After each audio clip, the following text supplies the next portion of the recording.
তে ভিড় করছেন ফুটবল প্রেমীরা। সেখানকার সবশেষ পরিস্থিতি জানাতে আমাদের সাথে যুক্ত হয়েছেন সহকর্মী শোয়েব রহমান। শোয়েব, এক সপ্তাহেরও কম সময় রয়েছে বিশ্বকাপ শুরুর। জার্সি বেচাকেনা কেমন দেখছেন? কোন জার্সি কত টাকায় বিক্রি হচ্ছে, বিস্তারিত জানাবেন।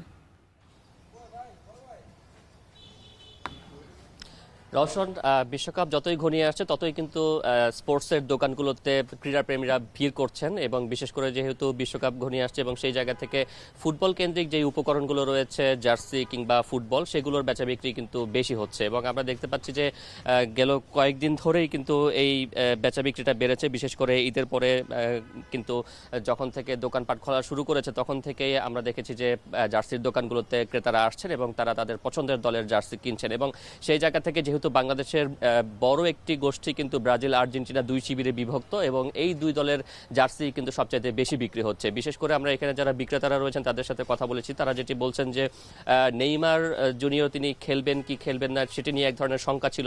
সেই সময়টাতে কিন্তু ব্রাজিলের জার্সির বেচা কেনায় এক ধরনের ভাটা ছিল, বাট যখনই দল ঘোষণা করা হলো এবং স্কোয়াডে নেইমারকে রাখা হলো, তারপর থেকেই কিন্তু ব্রাজিলের জার্সির ব্যাপক বেচা বিক্রি বেড়েছে। এবং বর্তমানে কিন্তু বাজারে ব্রাজিলের জার্সির কিছুটা সংকট রয়েছে বলে তারা জানাচ্ছেন, যদিও সেই সংকট হয়তো বা তারা প্রত্যাশা করছেন যে 2-1 দিনের মধ্যেই নতুন চালান আসবে এবং তখন কিন্তু এই যে ব্রাজিলের জার্সির সংকট সেটি কিন্তু কেটে যাবে। অন্যদিকে আর্জেন্টিনার শুরু থেকেই কিন্তু মোস্ট ফেভারিট একটি দল, এবং তাদের জার্সিও কিন্তু পর্যাপ্ত যোগান বিক্রেতারা বা ব্যবসায়ীরা রেখেছিলেন। তারা যেভাবে প্রত্যাশা করেছিলেন বেচা বিক্রি, সেভাবেই কিন্তু প্রত্যাশা অনুযায়ী বেচা বিক্রি হচ্ছে, এবং আর্জেন্টিনার জার্সির কিন্তু কোনো ঘাটতি নেই। আর দামের কথা যদি বলতে চাই, সেই ক্ষেত্রে এখানে দামটি মূলত ভ্যারি করে হলো জার্সির কোয়ালিটির উপরে। সেখানে প্লেয়ার এডিশনের একটি জার্সি আছে এবং সেই সাথে আমদানিকৃত জার্সি রয়েছে, এবং বাংলাদেশের লোকাল উৎপাদিত কিছু জার্সি রয়েছে। সেগুলোর অনুযায়ী মান এবং কোয়ালিটি অনুযায়ী কিন্তু আসলে দামগুলো ভিন্ন ভিন্ন হয়ে থাকে। যেগুলো প্লেয়ার এডিশন সেগুলো 900 থেকে 1000 টাকায় বিক্রি হচ্ছে, এবং যেগুলো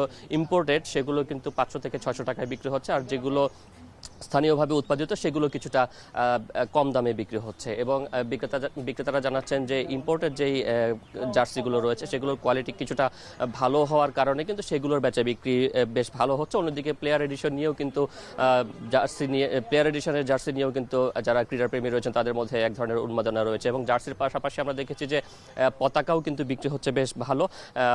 বিশেষ করে যেই দুটি দলের সমর্থক সবচাইতে বেশি, সেই দুটি দলের পতাকাই কিন্তু সবচাইতে বেশি বিক্রি হচ্ছে। এবং পতাকার কথা যদি বলি, সেখানে পতাকার সাইজ অনুযায়ী কিন্তু 200 থেকে 500-1000 টাকা পর্যন্ত দেওয়ার কিন্তু পতাকাও বিক্রি হচ্ছে।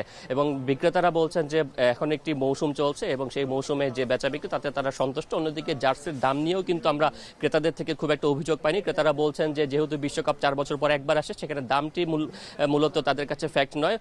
নিজ পছন্দের জার্সি কিনতে পারাটাই হচ্ছে তাদের কাছে এক ধরনের আনন্দের বা উৎসবের ব্যাপার। রওশন, বিশ্বকাপ শুরুর আগ মুহূর্তে জার্সির দোকানগুলোতে ভিড় করছেন ফুটবল প্রেমীরা। সেই খবরই চট্টগ্রাম থেকে জানাচ্ছিলেন সহকর্মী